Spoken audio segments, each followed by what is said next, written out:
Boa tarde, companheiros da Causa Operária na TV. Está no ar o J5, o seu jornal do fim da tarde da sua TV revolucionária, 24 horas no ar, em serviço, em defesa dos trabalhadores. Hoje eu, Matheus Better, diretamente de Blumenau, em Santa Catarina, e o companheiro Márcio Roberto, de Salvador, na Bahia, iremos abordar os principais acontecimentos, os últimos acontecimentos da política nacional e internacional, sempre de um ponto de vista marxista. Convido vocês a se inscreverem no canal da Causa Operária TV, fortalecer essa imprensa independente e ajudar a gente a atingir os 100 mil inscritos. E também convido você que já é inscrito a se tornar membro da COTV e ajudar a gente financeiramente a sustentar essa empreitada. Também durante essa programação, durante aqui o nosso telejornal, você pode fazer sua contribuição através de superchat, do super sticker, que a gente vai lendo ao longo da programação. Boa tarde, Márcio. Boa tarde, companheiro Matheus. Boa tarde a todos aí que estão aí nos assistindo na Causa Operária TV. Essa TV 24 horas por dia, né? Trazendo os principais acontecimentos. Temos programa de cultura, programa de futebol, programas sobre a questão do negro, das mulheres, da juventude. Tem de tudo aqui na Causa Operária TV. Tem até música clássica, né? Isso aqui é uma verdadeira televisão operária, verdadeira televisão marxista. Então, como disse Matheus, se você não se inscreveu, se inscreva. E chama seus amigos, seus familiares, né? Chama todo mundo para vir para essa televisão. Porque aqui no nosso lema é a revolução vai ser transmitida ao vivo aqui por nós. Exatamente. Bem, o nosso tema central aí é a questão do coronavírus, né? Mas antes, esquentando os motores, também tendo relação aí com a questão da pandemia, nós destacamos aqui uma matéria do Diário Causa Operária, onde fala-se o seguinte: manobra, CPI chama governadores científicos. Então, os senadores, né, que estão aí controlando a questão da CPI do Covid-19, eles decidiram por reconvocar o ex-ministro da Saúde, Eduardo Pazuello, e do atual ministro Marcelo Queiroga. Além disso, vão ser convocados 9 governadores: Helder Barbalho, do PMDB da Paraíba, Ibanez Rocha, do PMDB do Distrito Federal, Wilson Lima, do PSC do Amazonas, Mauro Carles, do PSL do Tocantins, Carlos Moisés, do PSL de Santa Catarina, Antônio Oliveira Garcia, de Almeida, sem partido, de Roraima, Wellington Dias, do PT do Piauí, Valdez Goes, do PDT do Amapá, e Marcos José Rocha dos Santos, do PSL de Roraima, assim como o ex-governador Wilson Witzel, do PSC do Rio de Janeiro. Vocês devem ter sentido aí a ausência do principal couveiro, se assim podemos dizer, entre os governadores, João Dória, responsável aí simplesmente por 1/4 das mortes em todo o território nacional. O que aponta claramente que a CPI tem um instrumento político, Márcio. Poderia comentar? É verdade isso aí, né? João Dória, que é o genocida, né? É o Bolsodória, né? Bolsonaro e João Dória, o genocida aí. Um cara totalmente... Um cara não, né? Porque para ser cara tem que ser um ser humano, né? Um verme aí. Um verme que está no governo do estado de São Paulo, o estado que mais matou gente em todo o Brasil, né? Um estado rico, poderoso e com essas milhares de pessoas mortas durante essa pandemia. Então, o que mais poderia falar? Mostra aí, de fato, né, que essa CPI é apenas um palanque eleitoral, tanto um palanque eleitoral para todo mundo, né? Os bolsonaristas, os golpistas, né? Porque aí você tem os bolsonaristas e os golpistas, né? E os dois juntos fazem parte do mesmo bloco, que é o bloco de ataque aos trabalhadores. Nada vai ser feito nada vai acontecer, né? Apenas campanha eleitoral. Discurso daqui, discurso dali, bate-boca de cá, bate-boca de lá. Quem tem estômago e está acompanhando essa coisa aí, que eu ia falar palhaçada, mas não pode chamar de palhaçada, que os palhaços merecem méritos, né? Eu gosto de um circo, ver um palhaço, e essa CPI não tem nada a ver com isso aí, tem a ver com assim, um escárnio, né? Algo totalmente na contramão do que o povo brasileiro precisa. Exatamente. É nítido aí com, por exemplo, o não chamamento do João Dória, né? Que a CPI vem aí para resgatar uma terceira via, né, em detrimento da campanha eleitoral Lula-Bolsonaro. Inclusive, isso daí é um contragolpe do Bolsonaro, né? Pela CPI, os governadores nem teriam sido chamados, tanto é que o próprio STF pode liberá-los aí da participação da CPI. Então vamos acompanhar, né? Mas fica comprovado, fica cada vez mais nítido que a CPI nada mais é que uma campanha eleitoral da direita tradicional em detrimento de desgastar o Bolsonaro, e que a população em nada ganha com isso daí, ou muito pouco. Uma próxima notícia que mostra a crise que a gente enfrenta aqui no nosso país é a seguinte: trimestre tem a maior taxa de desemprego da década. Em igual período de 2020, a taxa de desemprego medida pelo PNAD estava em 12,2%. No trimestre até fevereiro, a taxa de desocupação estava em 14,4%, ou seja, 2% a mais em relação ao mesmo período do ano passado. A pesquisa dá conta que isso daí corresponde a 880 mil pessoas a mais desocupadas, né? E 14,8 milhões de pessoas na categoria em busca de trabalho no Brasil. Ainda, a gente tem uma taxa de desalentados que ultrapassa os 5.970.000. Na prática, esses números eles servem para manipular a situação, né? Você tem uma série de categorias e tudo mais, mas tem um número aqui que chama bastante atenção, que é o seguinte: apenas 48% da população efetivamente tem uma ocupação estável no Brasil. Ou seja, metade da população apenas é efetivamente empregada. Pelos dados aí apresentados, esses outros 50% ou não procuram mais emprego, porque não vê mais uma perspectiva, ou estão à procura de um emprego, ou tem um trabalho de tipo informal. Por exemplo, o cara que vende uma bala no sinal é um empregado aí nesses dados, né? O que com certeza é uma mentira descarada. Mostra aí a crise que a gente vive, né? Metade da população brasileira simplesmente não tem emprego. O negócio é tenebroso, né? 52% da população ela não tem uma renda fixa, né? E a gente pegar os 48%, disso aí nós temos mais de 80% que recebe esse salário mínimo, né? De R$ 1.100. Então, nós temos, dos que trabalham, nós temos a metade que tem um salário de fome, um salário apertado, um salário que mal e paga as contas, o salário que na hora que você recebe, é como diz quem é peão sabe, Matheus, você sabe disso na fábrica, e a gente vê que quando o dia mais alegre é o dia do pagamento, o dia mais triste também é o dia do pagamento. O dinheiro cai na conta, imediatamente você tem que pagar tudo, e você tem que gastar o dinheiro que vem no outro mês. É uma coisa, assim, terrível. Quem está trabalhando. Agora vejamos, você tem 52% da população. Eles criaram, inovaram, né? Agora tem esse pessoal universitário, né, que é contratado pelo governo, eles que vêm criando nomes novos, né?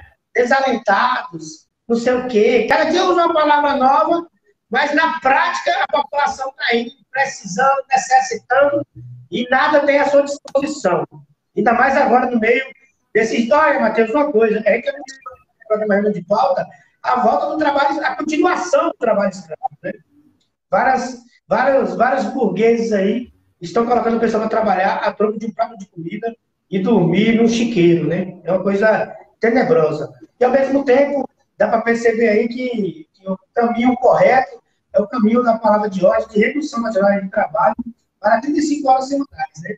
Trabalhar menos para trabalhar todos, sem reduzir o salário. E outra coisa, nesse momento agora, dá para fazer várias frentes de trabalho.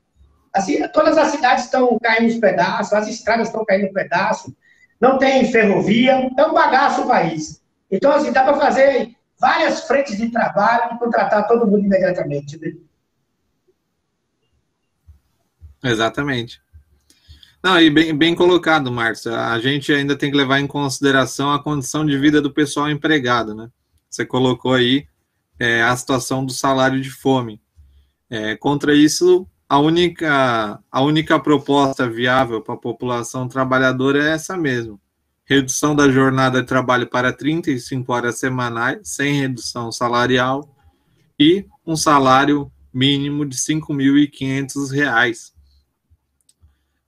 Até bastante interessante, os companheiros podem acompanhar no Diário Causa Operária. A gente esteve com o coletivo Luta Metalúrgica fazendo a campanha salarial aqui em Blumenau, e atrás do nosso boletim nós colocamos essas duas reivindicações, né? Principalmente a de R$ 5.500, quando o pessoal olhava assim, brilhava o olho do trabalhador, né? Ainda a gente colocou aquela tabelinha que os companheiros podem encontrar no nosso diário, onde fala o que a Constituição prevê e para que seria usado o dinheiro. E basicamente, sim, mesmo os R$ 5.500 é ali na continha, né? Então, mostra aí que esse salário aí que a população recebe de R$ 1.100, na maioria das grandes cidades não dá nem para pagar o aluguel. Quem dirá ter uma condição de vida digna. Então, é preciso aí que, inclusive no dia 29, a gente leve essas reivindicações, junto com o problema da vacina para todo mundo, a questão do auxílio emergencial de um salário mínimo, e avançar nessas pautas, né? Nesse sentido, teve uma visita bastante interessante. Se a produção, inclusive, tiver separado as fotos, pode ir reproduzindo as fotos à medida que a gente fala, do companheiro Lula. O Lula ele visitou uma fábrica aí no ABC, que evitou o fechamento ao organizar a ocupação da fábrica. Esse daí foi na década de 70. Né? A Uniforja ela foi criada há 2 décadas pelos próprios trabalhadores para manter a operação da antiga Conforja. Exemplo de luta que vale a pena, disse o Lula. Então, Lula esteve aí ontem, no dia de ontem, reunido com os trabalhadores dessa fábrica ocupada em Diadema, né, no qual eles transformaram numa cooperativa, e ela é responsável aí pela manutenção de 600 empregos. Né? Isso daí inclusive, é uma reivindicação do Partido da Causa Operária, né? Sempre aí que os patrões, eles decretem falência, não queiram pagar os salários e tudo mais, os nossos direitos, é necessário que as categorias façam isso daí mesmo. Que ocupem as fábricas e transformem ela em fábricas a serviço dos trabalhadores, né? Que a produção se volte aí ao interesse dos trabalhadores. E muito importante aí o retorno do companheiro Lula às fábricas, voltar a ter esse contato com os trabalhadores. E também é interessante, Márcia, a gente analisar que isso daí vem alguns dias depois dele se reunir com o FHC, né? O que mostra que pegou muito mal aí no interior da esquerda essa reunião do Lula com o FHC, porque logo depois ele teve que voltar aí às fábricas. Deu de ver que ele deu bastante repercussão para essa notícia, e também não é uma fábrica qualquer, né? É uma fábrica vinda de uma ocupação, né? Muito importante.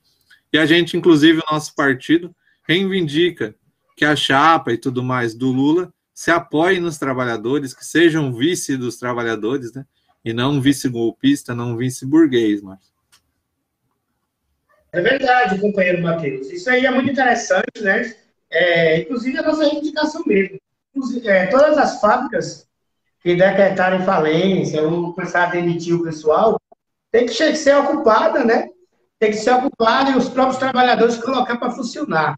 Imagina, e Lula visitou a fábrica dessa, né? Você vê na semana passada, como você falou, ele foi lá e teve um encontro, né, com um inseto, né? Com alguma coisa lá que está na camada dos bichos, né? Não chegou a ser ser humano, é o tal do FHC aí, né? Está na casa dos. Está de verme para baixo, né? Não ser invertebrado, sem cérebro, que a única coisa que sabe fazer é destruir a vida do povo trabalhador, dos seres humanos, né?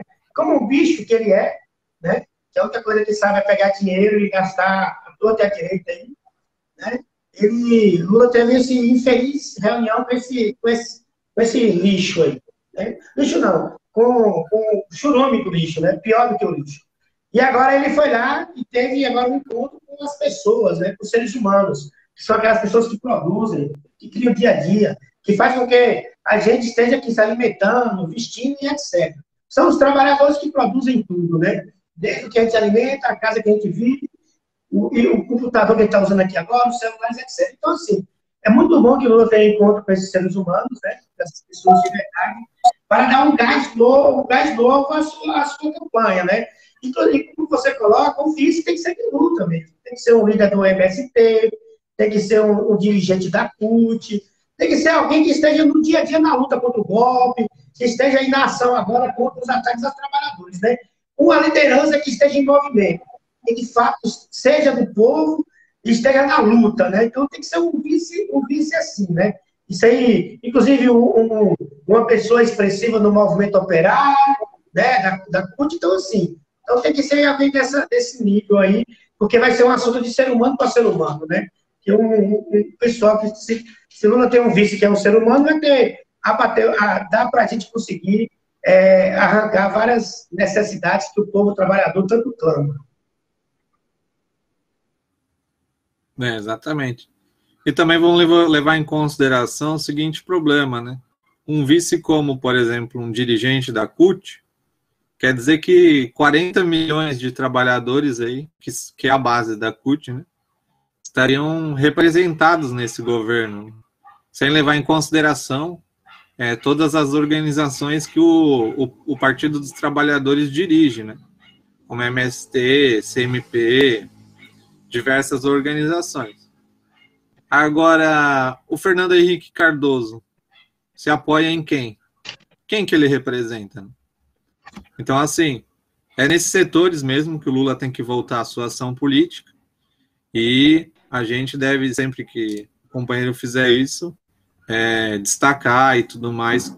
É uma atitude muito acertada, né? Entrando na pauta central do nosso programa, uma nota triste aqui. O companheiro sambista Gento, né, morre de Covid, mesmo após ser vacinado. Então, morreu nessa quinta-feira, às 10h45 da manhã, teve sua morte oficializada. O sambista Nelson Sargento, vítima de coronavírus. Cantor e compositor e escritor, era um dos principais quadros do samba nacional e presidente de honra da Estação Primeira de Mangueira. É autor do sucesso como Agoniza, Mas Não Morre, e uma das mais antigos representantes do samba nacional. O músico, com 96 anos de idade, foi um dos primeiros cariocas vacinados com a vacina Coronavac, em um evento realizado por pais, ainda no início do ano. Contudo, foi diagnosticado com coronavírus na última sexta-feira, sendo internado no Instituto Nacional do Câncer. Isso daí mostra o que a gente vem denunciando também, né? A Coronavac, além de ser a mais cara a vacina, é a mais ineficaz. Você veja, o cara vacinado contraiu o coronavírus e faleceu. Todo mundo falava assim, você pode até contrair, mas você não vai morrer, né? Isso daí mostra que a vacina do Dória é uma farsa, assim como a sua política de combate à pandemia. Você vê, né? Aquele famoso A mãe da gente coloca assim, veneno, né? Nos frascos, para a gente não usar na casa da gente, né? Quando a gente está começando a aprender a ler, né? Veneno. Os adultos também não pegar, isso até que é se identificar, né? Aí o cara faz uma campanha eleitoral em cima de um veneno aí, e aí colocando que tem a ver com a salvação. O negócio é mais caro e é tão ineficaz, olha o que aconteceu aí, né? Esse companheiro aí não é que ele morreu, mas é uma vítima, né, do golpe, é uma vítima desse massacre que a população está sofrendo diariamente aí.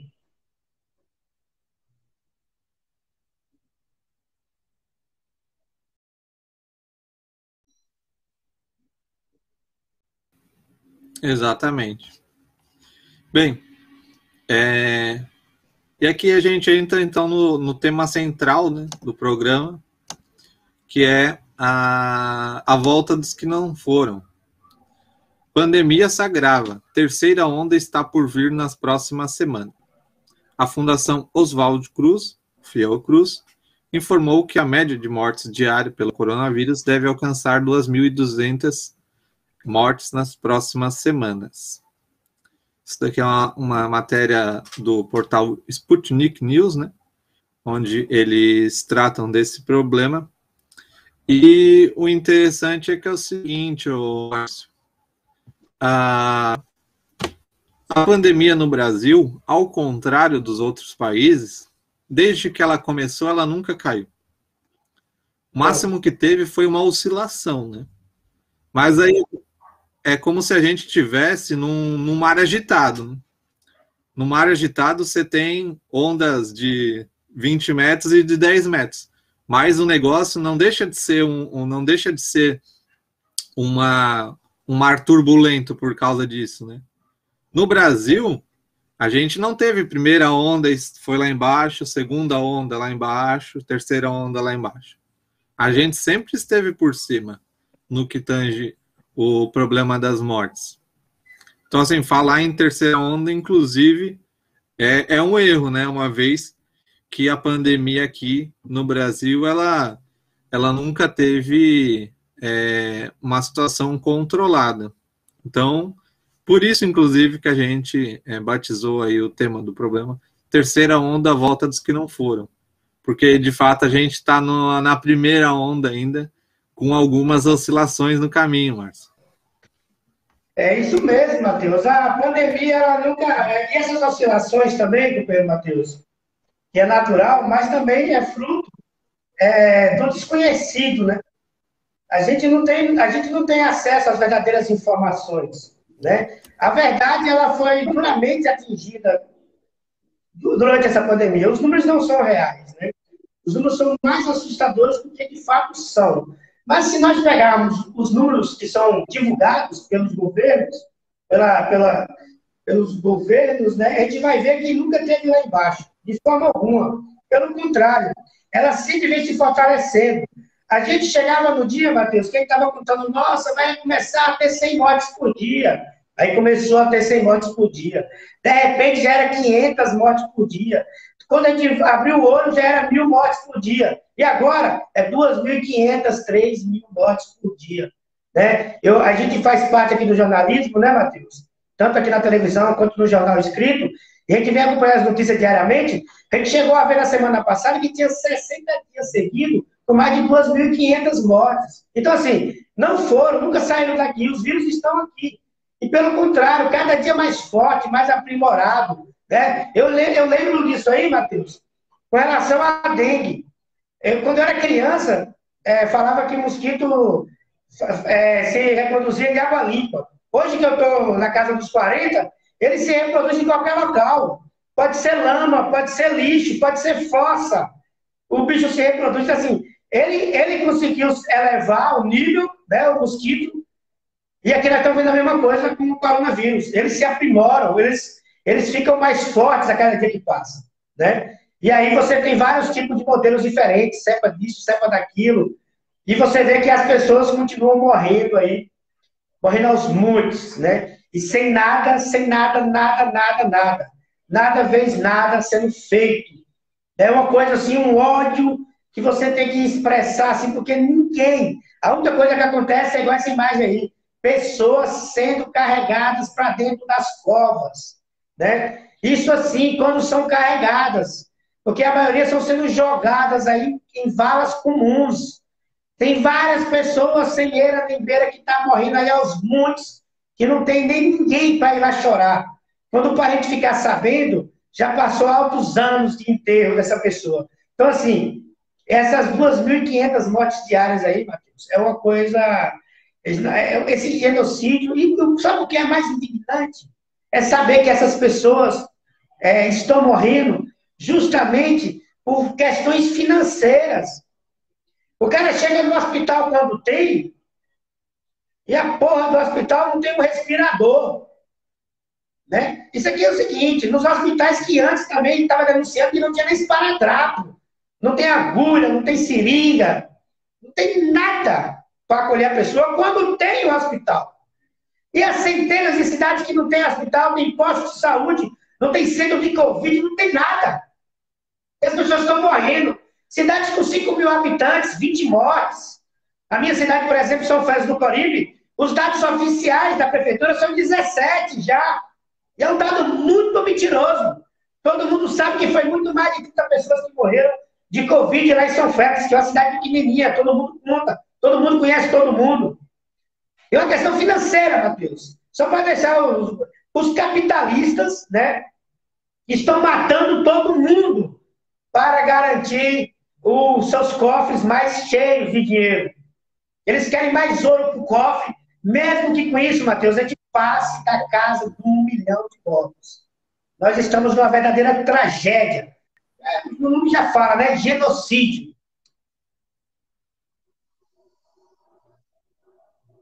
Uhum.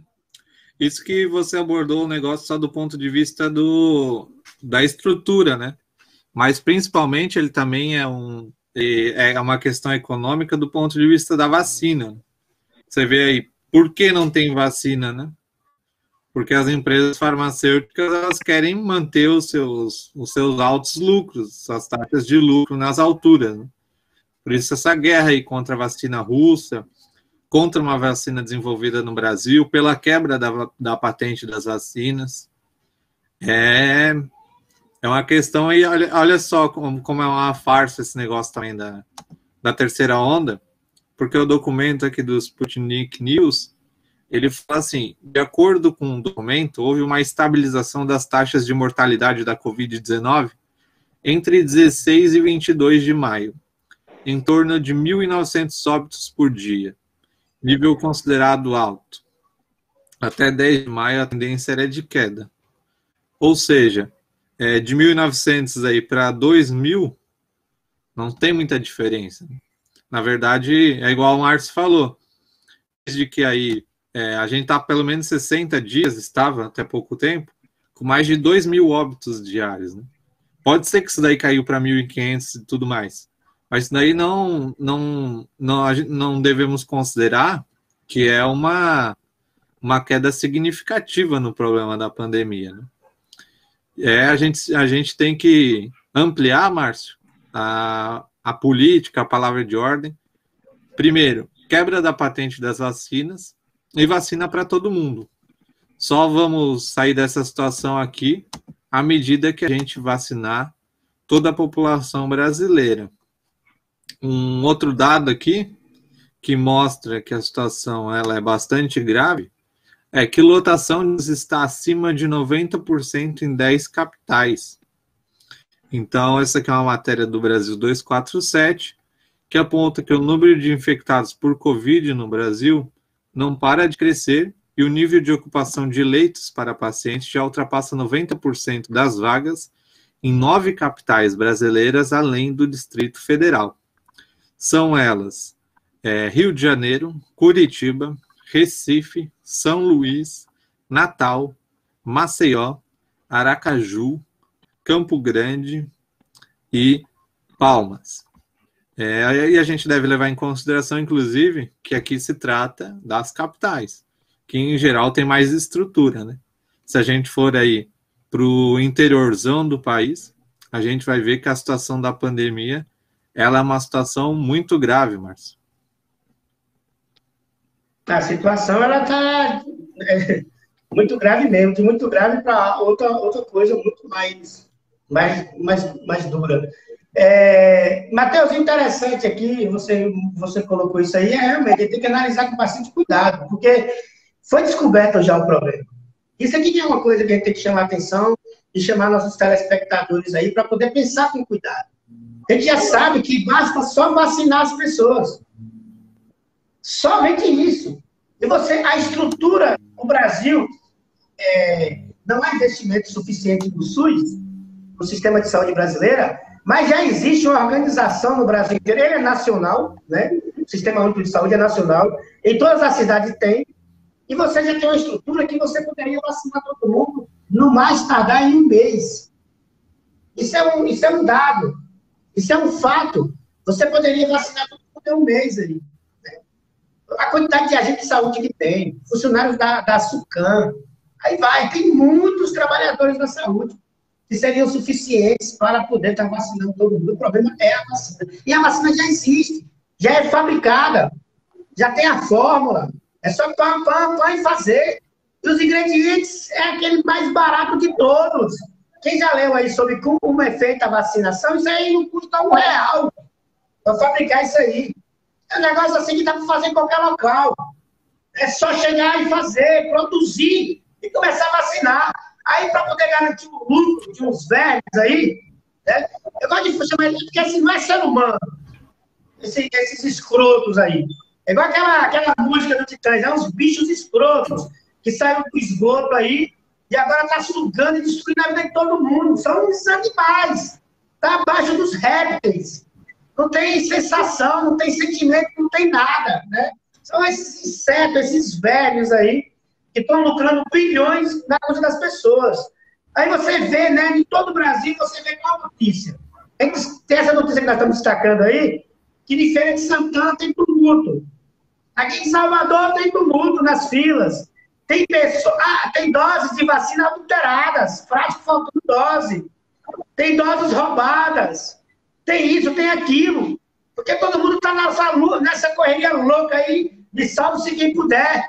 O pessoal com dinheiro, os velhos, que estão com o bolso cheio de dinheiro, foi tudo para os Estados Unidos vacinar, foi para a Europa vacinar. Né? Agora nós aqui, os cidadãos de terceira categoria, o povo aí que só serve para produzir riqueza, só serve para trabalhar, está aqui morrendo na míngua. Por causa que esses velhos aí têm que garantir o cofre com todas as suas toneladas de ouro mensalmente, não pode cair 1 miligrama.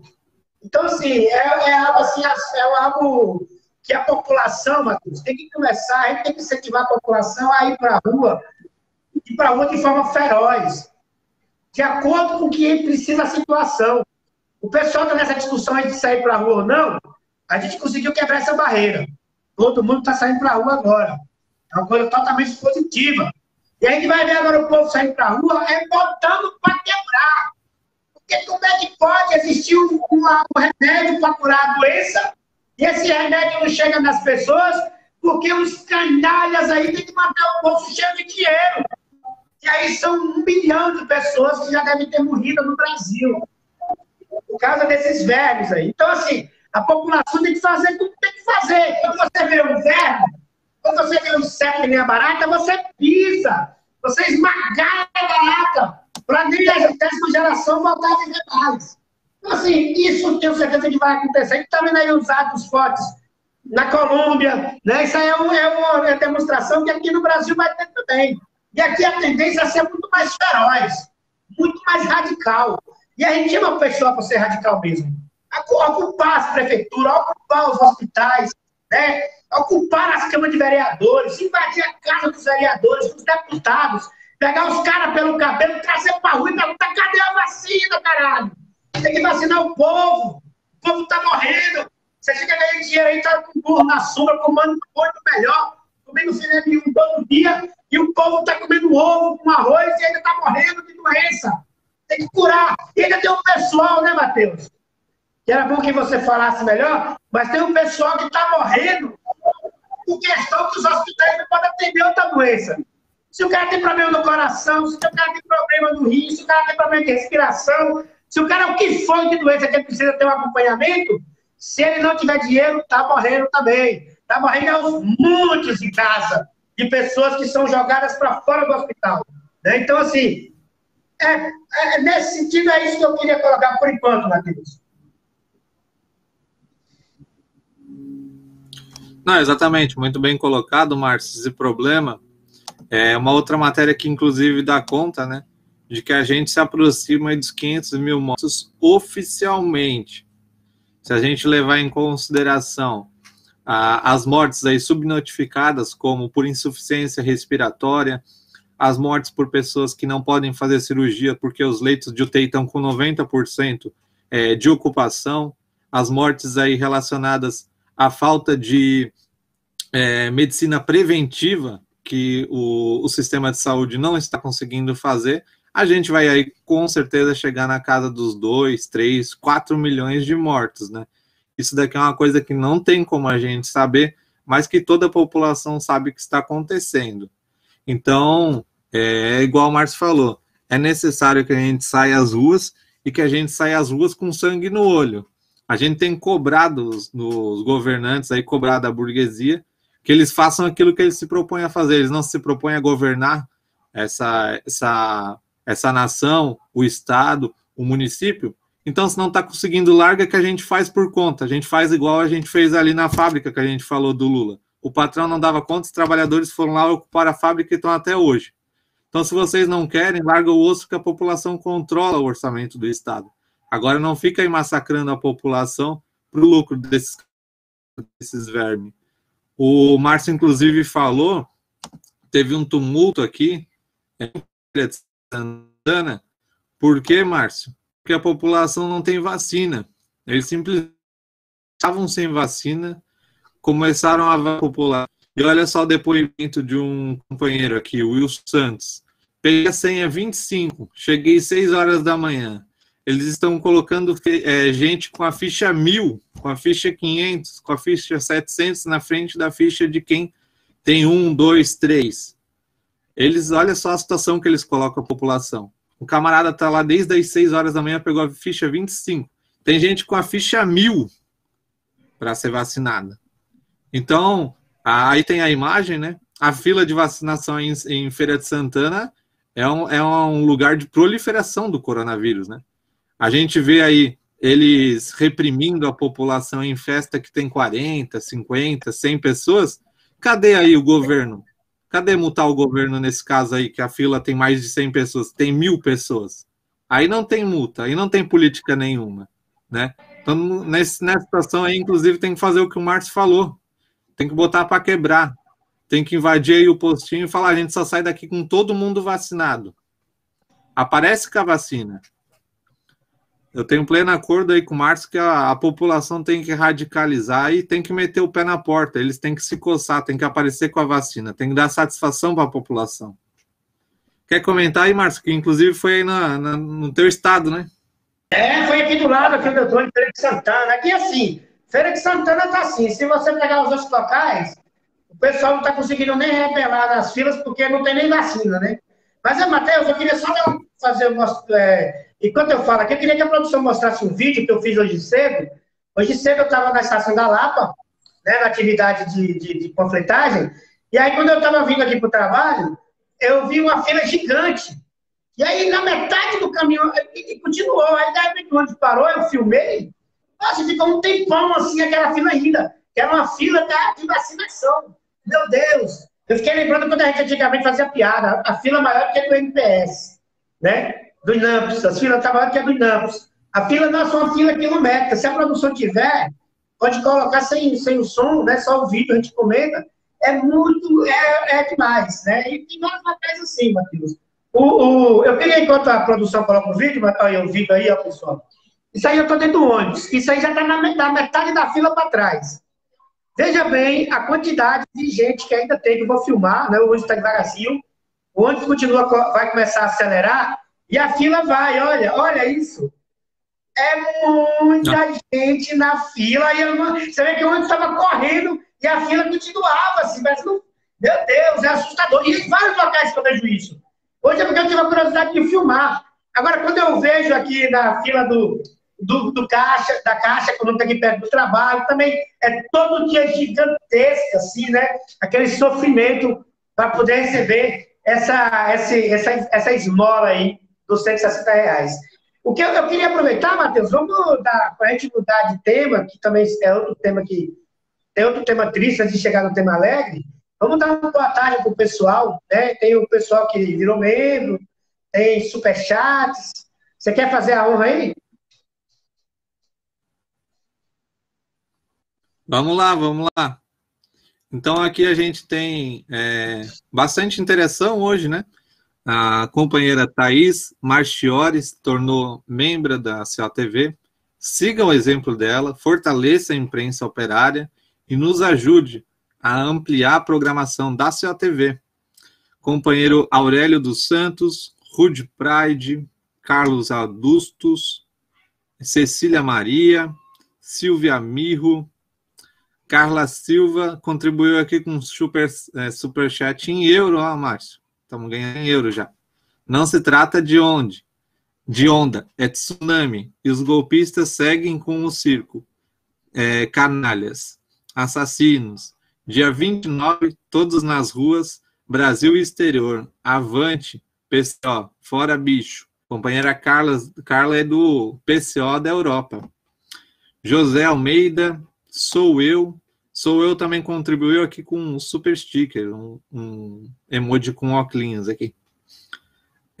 Carla Silva, como que é jogo duro e para papo reto. E é isso daí. Tem um companheiro Nigbot aqui, mas é um robô do nosso... Ele é parceiro aqui da nossa programação, nos ajuda aí a divulgar o que a gente precisa divulgar, Márcio. Você ia continuar, pode falar aí o que você... Não, eu ia falar aqui, Matheus, para a gente ir rapidamente, no nosso tema de moradia e terra, né?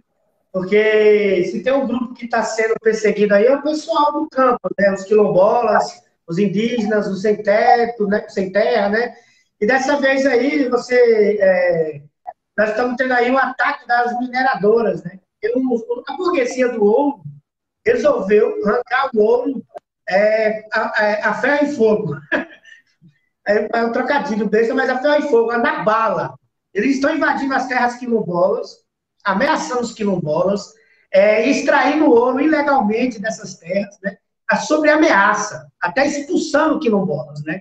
Nós tivemos... Esse aí teve outro também aqui, o aldeia indígena, teve casas queimadas, né? Teve casas queimadas aí pelos garimpeiros.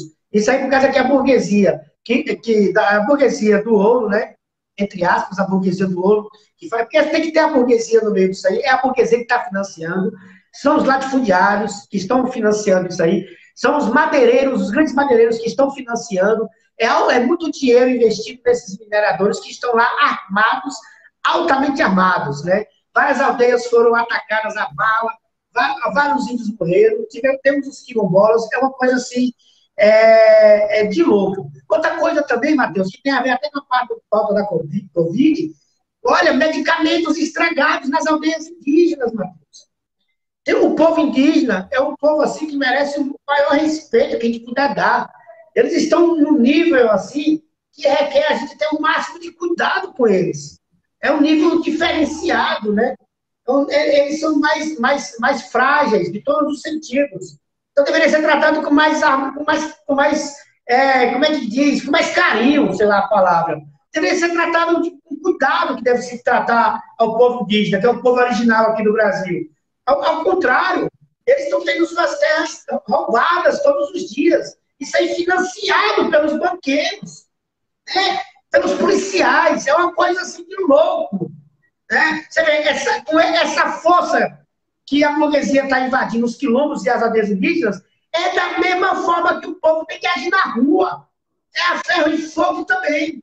Né? Eles estão atacando de cá, nós deveríamos estar armados também para atacar daqui para lá.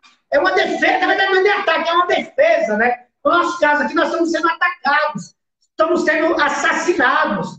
A gente nem sabe se a gente vai estar aqui no próximo programa, com tanta morte de coronavírus. E aí o que acontece? A gente tem que ter o direito de se armar e se defender desses assassinos. Eles estão fazendo isso até com os índios.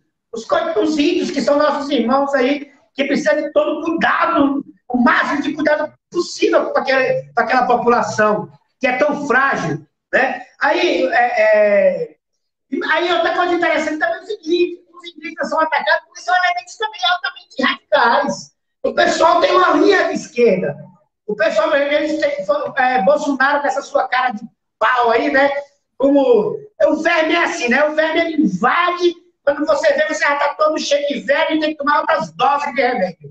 É assim que ele faz. Só que ele tentou invadir uma terra indígena aí para poder fazer sua campanha eleitoral e os Yanomamis não deixaram eles entrarem. Tem que fazer isso mesmo. Tinha que escorraçar também os garimpeiros na bala. Eles têm que dar o dinheiro de ter metralhadoras, ter rifles, ter bazuca, ter tudo que for preciso para se defender. O ouro é deles, a terra é deles. Tem que ampliar a terra dos indígenas. Eu acho que está bom de tema triste, né, Matheus? Vamos falar de coisa boa lá no dia 29? Não, até contra isso daí que você falou também, cabe a gente convocar a população indígena, a população, os trabalhadores sem terra, né, a participar do dia 29. Só tem uma saída para essa situação, que é a organização popular, a organização da autodefesa desses setores contra os latifundiários, contra os garimpeiros. Então, vou pedir, inclusive, para a produção subir o vídeo do companheiro Antônio Carlos, onde ele convoca aí todos os setores da sociedade a comparecerem aos atos que vão acontecer nesse dia 29 de maio, em todas as capitais e em algumas cidades do interior. Então, se estiver no ponto aí, pedir para a produção rodar o vídeo. Companheiro trabalhador, depois do vitorioso 1º de maio de luta na Praça da Sé, reunindo milhares de pessoas, desenvolveu-se uma ampla tendência de luta em todo o país, mostrando claramente que cresce a revolta contra o governo genocida de Bolsonaro e de toda a direita. Isso se expressa nas mobilizações contra o massacre de Jacarezinho, nas greves de metroviários, petroleiros, mobilizações de professores e tantos outros atos que são resultado da revolta popular contra o governo, que já matou mais de 450 mil pessoas oficialmente e tem aí centenas de milhares de mortos a mais que não aparecem nos dados por conta da subnotificação e falsificação. Cresce a miséria, com mais de 120 milhões de brasileiros em situação de fome e mais da metade da classe trabalhadora desempregada. Além disso, continuam as desocupações e toda uma situação de miséria e de ataque ao povo trabalhador. Por isso, a terceira plenária nacional dos movimentos de luta decidiu acertadamente em realizar uma grande mobilização no próximo dia 29. Vamos todas às ruas, por vacina para todos, com a quebra das patentes, por um auxílio emergencial de verdade, que deveria ser de pelo menos um salário mínimo, por fora Bolsonaro e todos os golpistas. Vamos apontar uma perspectiva de luta, iniciar uma onda de mobilizações para derrotar as privatizações da Eletrobras, dos Correios e das demais estatais, para impor as reivindicações dos trabalhadores, para impedir a criminosa volta às aulas. Por isso, quero convidar você, companheiro trabalhador e estudante, a sairmos juntos, a marchar com o PCO, com os coletivos de luta, no próximo dia 29.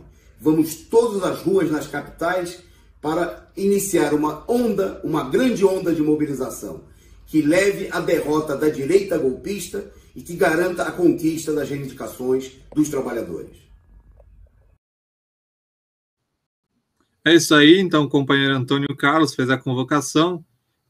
Convocamos aqui todos a participarem dos atos também nas capitais, reforçando aí a mobilização, ajudando a romper o dique de contenção criado pela esquerda definitivamente, né? Companheiro Márcio, faça aí as suas colocações finais e a gente vai encerrando o programa por hoje. Beleza, Matheus, foi muito bom fazer o programa com você, né? Tivemos uma boa audiência, tivemos membros, superchats, as pessoas debatendo aqui, porque aqui é o nosso canal, né, pessoal? A gente vai interagindo aí na medida do possível. Divulgue o nosso canal o máximo aí. E eu estarei amanhã aqui no programa Reunião de Pauta, às 9 horas. E no J5 eu volto na próxima quinta-feira. Um abraço, companheiro Matheus. E tudo de bom para você e sua família. Beleza, então eu e o companheiro Márcio estamos aqui todas as quintas-feiras, sempre às 5 horas da tarde.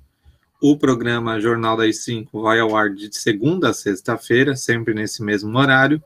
E você acompanha aqui a programação 24 horas no ar da Causa Operária TV, uma TV aí à disposição dos interesses da população, à disposição do interesse dos trabalhadores. Então, muito obrigado, companheiros. Dia 29, todo mundo às ruas, e uma boa noite a todos.